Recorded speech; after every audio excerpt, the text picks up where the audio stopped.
The culture of secrecy in judicial appointments.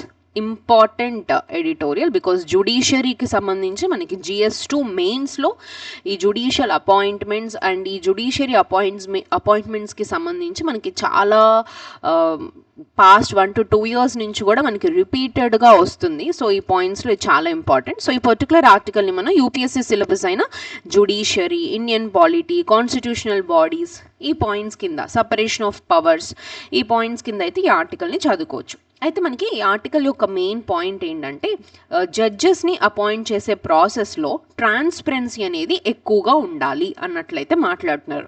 అయితే మనకి ప్రస్తుతం సుప్రీంకోర్టు కానీ హైకోర్టులో కూడా జడ్జెస్ యొక్క అపాయింట్మెంట్ కోసం అయితే కొలోజియం సిస్టమ్ని అయితే ఉపయోగిస్తున్నారు. కానీ ఆ సిస్టమ్ యొక్క ప్రాబ్లం ఏంటి? ఎవరి పేర్లు కన్సిడర్ చేస్తున్నారు, ఎందుకు ఒక క్యాండిడేట్ని సెలెక్ట్ చేశారు, లేదా ఇంకొక క్యాండిడేట్ని ఎందుకు రిజెక్ట్ చేశారు, వీటి గురించి పబ్లిక్కి కంప్లీట్ క్లారిటీ అయితే ఉండదు. సో ఈ జ్యుడిషియల్ ఇండిపెండెన్సీ అనేది ఉండాలి, కానీ అకౌంటబిలిటీ అండ్ ట్రాన్స్పరెన్సీ కూడా ఉండాలి అనే పాయింట్స్లో అయితే ఈ ఎడిటోరియల్ అయితే మాట్లాడుతుంది. సో ద కంప్లీట్ అనాలిసిస్ అనేది ఎలా ఏం చెప్తున్నారు ఏంటి, దాని నుంచి మనం ఎలా ఒక క్వశ్చన్ GS2 మెయిన్స్లో ఇస్తే ఎలా రాయొచ్చు, ఈ పాయింట్స్లో ఈ మైండ్ సెట్లో అయితే ఈ ఆర్టికల్ని వినండి. ఓకే, సో ఫస్ట్ అయితే మనం కొలోజియం సిస్టమ్ అంటే ఏంటో చూద్దాం. ఓకే, సో కొలోజియం సిస్టమ్ అంటే ఏంటంటే జడ్జెస్ అపాయింట్మెంట్ కోసం రికమెండ్ చేసే ఒక సిస్టమ్, దాన్ని మనం కొలోజియం సిస్టమ్ అంటాం. ఓకే, ఇది కాన్స్టిట్యూషన్లో డైరెక్ట్లీ మెన్షన్ చేసిన సిస్టమ్ అయితే కాదు. ఇది సుప్రీంకోర్టు వచ్చేసి జడ్జ్మెంట్స్ ద్వారా, సుప్రీంకోర్టు యొక్క జడ్జ్మెంట్స్ ద్వారా ఎవాల్వ్ అయిన ఒక జ్యుడిషియల్ మెకానిజమే కొలోజియం సిస్టమ్. ఓకే, అయితే ఈ కొలోజియం సిస్టమ్ అనేది ఎలా డెవలప్ అయింది అనేది ఫస్ట్ చూద్దాం. ఇక్కడ మనకి 3 జడ్జెస్ కేసెస్ అనేది చాలా important. So first judge case వచ్చేసి 1981లో జరిగింది. ఇది SP Gupta case. Gupta case ఇక్కడ ఎగ్జిక్యూటివ్కి అపాయింట్మెంట్లో ఎక్కువ ప్రైమసీ అయితే ఇచ్చింది ఫస్ట్ జడ్జ్ కేసులో. సెకండ్ జడ్జ్ కేసు వచ్చేసి 1993లో జరిగింది. ఇక్కడ వచ్చేసి supreme court advocates on record association case అని కూడా అంటారు. ఇది జ్యుడిషియల్ ప్రైమసీకి షిఫ్ట్ చేసింది. సో ఫస్ట్ దాంట్లో ఏమి ఇచ్చారు, ఎగ్జిక్యూటివ్కి ఎక్కువ పవర్ ఇచ్చారు జడ్జెస్ని అపాయింట్ చేయడంలో. సెకండ్ కేసులో అగైన్ ఇక్కడ జ్యుడిషియరీకి షిఫ్ట్ అయింది. Chief justice of India, senior judges యొక్క ఒపీనియన్కి సెకండ్ జడ్జ్ కేసు అనేది ఇంపార్టెన్స్ ఇచ్చింది. ఓకే, థర్డ్ జడ్జ్ కేసు వచ్చేసి మనకి 1998లో జరిగింది. ఇది కొలోజియం సిస్టమ్ని ఫర్దర్ ఎక్స్పాండ్ చేసింది. సో ప్రస్తుతం సుప్రీంకోర్టులో మనకి CJI plus 4 senior most supreme court జడ్జెస్తో 5 మెంబర్ కొలోజియం సిస్టమ్ అయితే ఉంది.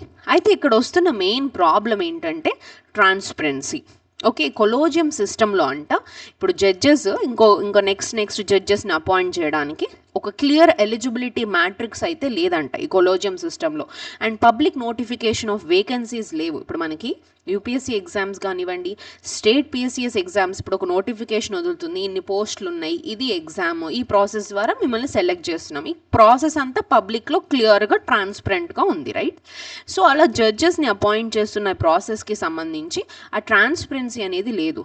సెలక్షన్ మెథడ్స్ అనేవి కంప్లీట్లీ ట్రాన్స్పరెంట్ కాదు. క్యాండిడేట్స్ని అసెస్ చేసే ఈ పబ్లిక్లీ నోన్ క్రైటీరియా అనేది కూడా చాలా లిమిటెడ్గా ఉన్నాయంట. అందుకే ఇక్కడ క్వశ్చన్ వస్తుంది, ఏంటి జ్యుడిషియల్ ఇండిపెండెన్సీ అనే ఒక పేరుతో కంప్లీట్ సీక్రసీ అనేది అవసరమా అనే ఒక క్వశ్చన్ అయితే ఇక్కడ మెన్షన్ చేస్తున్నారు. అయితే మనకి ఈ కొలోజియం రిజల్యూషన్స్ కూడా చాలా ఇంపార్టెంట్. సో 2017లో మనకి కొలోజియంకి సంబంధించి అపాయింట్మెంట్స్ గురించి రీజన్స్తో రిజల్యూషన్స్ అనేవి పబ్లిష్ చేయడం అయితే ప్రారంభించింది. ఇది ట్రాన్స్పరెన్సీ కోసం తీసుకున్న ఒక పాజిటివ్ స్టెప్గా చూడొచ్చు.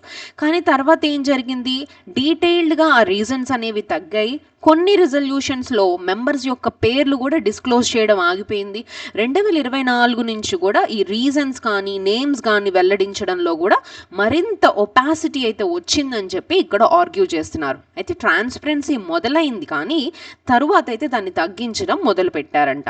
అండ్ ఆల్సో అంకుల్ జడ్జెస్ అనే ప్రాబ్లం వస్తుందంట. ఇక్కడ ఈ ఒక టర్మ్ యూజ్ చేశారు, అంకుల్ జడ్జెస్ అని. అంటే ఈ సర్వింగ్ కానీ రిటైర్డ్ జడ్జెస్కి రిలేటివ్స్గా ఉన్న లాయర్స్ లేదా ఈ జ్యుడిషియల్ క్యాండిడేట్స్కి అపాయింట్మెంట్స్లో అడ్వాంటేజ్ ఉండొచ్చు అనే ఒక కన్సర్న్ అయితే ఇక్కడ మెన్షన్ చేస్తున్నారు. ఇక్కడ ఒక ఎగ్జాంపుల్ని కూడా చెప్పారు. 2018లో అంట అలహాబాద్ హైకోర్టు కొలోజియం రికమెండ్ చేసిన 33 నేమ్స్లో అంట ఒక 11 మంది సిట్టింగ్ ఆర్ రిటైర్డ్ జడ్జెస్కి రిలేటివ్స్ అని చెప్పి ఒక యూనియన్ గవర్నమెంట్ అయితే ఫ్లాగ్ చేసింది. అంటే ఇక్కడ కన్సర్న్ చూడొచ్చు. సుప్రీంకోర్టు జడ్జెస్లో కూడా ఇది సిగ్నిఫికెంట్ నెంబర్స్కి ఫార్మర్ జడ్జెస్తో ఫ్యామిలీ లింక్స్ అయితే ఉన్నాయి అని చెప్పి అయితే పేర్కొంటుంది. అండ్ ఆల్సో నెపోటిజం యొక్క కన్సర్న్ని కూడా మెన్షన్ చేస్తుంది. సో జడ్జెస్ యొక్క రిలేటివ్స్ అవ్వడం ఆటోమేటికల్లీ అనేది అది రాంగ్ కాదు. కానీ పబ్లిక్లీ డిఫైన్డ్ సెలెక్షన్ క్రైటీరియా కనుక లేకపోతే ఆ రిలేటివ్ క్యాండిడేట్ ఎందుకు సెలెక్ట్ అయ్యాడో ఎక్స్ప్లెయిన్ చేయడం అనేది డిఫికల్ట్ అవుతుంది. అందుకే ఇక్కడ ఆర్టికల్ ఏం సజెస్ట్ చేస్తుంది, రిలేటివ్స్ ఉన్న క్యాండిడేట్స్కి హయ్యర్ స్క్రూటినిటీ అనేది ఉండాలి. అంటే ఫ్యామిలీ కనెక్షన్స్ అనేవి ఆటోమేటికల్లీ డిస్క్వాలిఫికేషన్స్కి కాదు, ఎట్ ద సేమ్ టైం ప్రమోషన్స్కి కాదు. వాళ్ళని ఒక గ్రేటర్ స్క్రూటినిటీతో ఎందుకు ప్రమోట్ చేస్తున్నారు అనేది ఉండాలి అని అయితే మెన్షన్ చేస్తున్నారు. అయితే ఈ పర్టికులర్ దీన్ని మనం ఆర్టికల్ 14 అండ్ ఆర్టికల్ 16తో అయితే లింక్ చేసుకోవచ్చు. Article 14 is equality before law and also equal protection of laws, whereas article 16 saying equality of opportunity in the matters of public employment. అంటే జుడిషియల్ అపాయింట్మెంట్స్ కూడా public ఆఫీస్కి సంబంధించిన ప్రాసెసే కాబట్టి ఇందులో కూడా ఫేర్నెస్, ఈక్వాలిటీ, ట్రాన్స్పరెంట్ ప్రొసీజర్స్ పై అయితే concerns వస్తున్నాయి. కాబట్టి constitutional equality demands openness in the public appointments అని చెప్పి ఈ ఆర్టికల్ అయితే ఆర్గ్యూ చేస్తుంది. అయితే మనకి judiciary is an independent body అని నేర్చుకుంటాం కదా. అయితే ఇండిపెండెన్సీకి ఇక్కడ ట్రాన్స్పరెన్సీకి ఇష్యూ అయితే వస్తుంది. The main classical issue here it is judicial independency versus transparency, judicial transparency. ఇది మనకి కోర్ ఇష్యూ అనమాట ఇక్కడ. ఓకే, సో అయితే ఒకవైపు జ్యుడిషియల్ ఇండిపెండెన్సీ, జడ్జెస్కి పొలిటికల్ ప్రెషర్ లేకుండా, ఎగ్జిక్యూటివ్ ఒక ఇంటర్ఫరెన్స్ లేకుండా ఇండిపెండెంట్లీ పనిచేసే ఫ్రీడమ్ అయితే ఉండాలి. మరోవైపు at the same time accountability and transparency కూడా ఉండాలి. సిటిజన్స్కి అపాయింట్మెంట్స్ ఎలా జరిగాయి, క్రైటీరియా ఏంటి, ఎందుకు ఈ క్యాండిడేట్ని సెలెక్ట్ చేశారు అనే బేసిక్ ఇన్ఫర్మేషన్ అయితే ఉండాలి. అందుకే independency does not equal to secrecy అని అయితే ఇక్కడ ఒక టేక్ అవే లాగా అయితే మనం తీసుకోవచ్చు. అయితే మనకి వేరే డెమోక్రసీ కంట్రీస్ ఏం చేస్తున్నాయి, గ్లోబల్ లెవెల్లో ప్రాక్టీసెస్ ఏంటి అనేవి కనుక మనం చూసుకుంటే యూకే మరియు సౌత్ ఆఫ్రికాని ఇక్కడ ఎగ్జాంపుల్గా చెప్తున్నారు. యునైటెడ్ కింగ్డమ్లో ఈ జ్యుడిషియల్ అపాయింట్మెంట్స్ కమిషన్ అయితే ఒకటి ఉంటుందంట. ఈ వేకెన్సీస్ ఏవైతే వస్తున్నాయో వాటిని పబ్లిక్లీ అడ్వర్టైజ్ చేస్తారంట అక్కడ. అండ్ అప్లికేషన్స్ని ఇన్వైట్ చేస్తారు, స్ట్రక్చర్డ్ ఇంటర్వ్యూస్ అయితే నిర్వహిస్తారు యూకేలో. సౌత్ ఆఫ్రికాలో కూడా ఒక జ్యుడిషియల్ సర్వీస్ కమిషన్ అయితే ఉంది. ఇది పబ్లిక్ నామినేషన్స్ని ఇన్వైట్ చేస్తుంది, ఇంటర్వ్యూస్ కూడా పబ్లిక్లీ అయితే కండక్ట్ చేస్తుంది. సో అలాంటి ప్రాక్టీసెస్ని మనం కూడా రిఫర్ చేయొచ్చు. ఈ జ్యుడిషియల్ ఇండిపెండెన్సీ మరియు ట్రాన్స్పరెన్సీ రెండు కలిసి ఉండే అవకాశం ఇలాంటి మెథడ్స్ని మనం కూడా మన ఇండియన్ ప్రాక్టీసెస్లో వాడచ్చు. అండ్ ఈవెన్ ఇండియాలో కూడా రీఫార్మ్స్ తీసుకురావాలి. ముఖ్యంగా యాంటిసిపేటెడ్ వేకెన్సీస్ ఏవైతే ఉన్నాయో వాటిని ముందుగానే పబ్లిక్లో పబ్లిష్ చేయడము, ఎలిజిబుల్ క్యాండిడేట్స్ నుంచి అప్లికేషన్స్ ఇన్వైట్ చేయడం, ఈ objectives of eligibility criteria like ఎక్స్పీరియన్స్ని తీసుకొని ఇస్తున్నారా, కాంపిటెన్సీయా, ఇంటిగ్రిటీయా, లేదంటే వాళ్ళ యొక్క ప్రొఫెషనల్ రికార్డా, ఈ క్రైటీరియాస్ మెన్షన్ చేయడం కానివ్వండి, ఇలాంటి కాన్ఫిడెన్షియల్ ఇన్పుట్స్ని ప్రొటెక్ట్ చేయడం, ఇలాంటివి అయితే పబ్లిక్ తీసుకొచ్చి ట్రాన్స్పరెన్సీ అనేది పెంచాలి అనే పాయింట్స్లో అయితే ఇక్కడ ఈ ఆర్టికల్ అయితే మాట్లాడుతుంది. Okay, so this is about judiciary independence versus the transparency in the judicial appointment process. Again a very classical problem, especially in the judiciary. ఇది మనకి రిపీటెడ్గా చూస్తున్నాం. జుడిషియరీ సంబంధించిన కానీ ప్రాబ్లమ్స్ అనగానే the main problems in the judiciary is the judicial appointments. So కాబట్టి one of the important editorial. Okay, ఒకసారి మనం క్విక్గా చూద్దాము. So the collegium system is judicially evolved system for appointments of higher judiciary.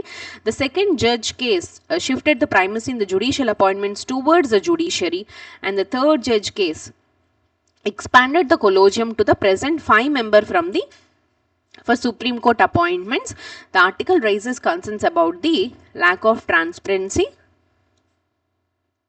and the publicly known selection criteria. And the questions have been raised over familial links and uncle judges in the judicial appointments. Article 14 and 16 requires equality and equal opportunity in public employment. The article argues for the transparency without compromising the judicial independency, like anticipated vacancies, objective eligibility criteria, reasoned recommendations, and the greater openness.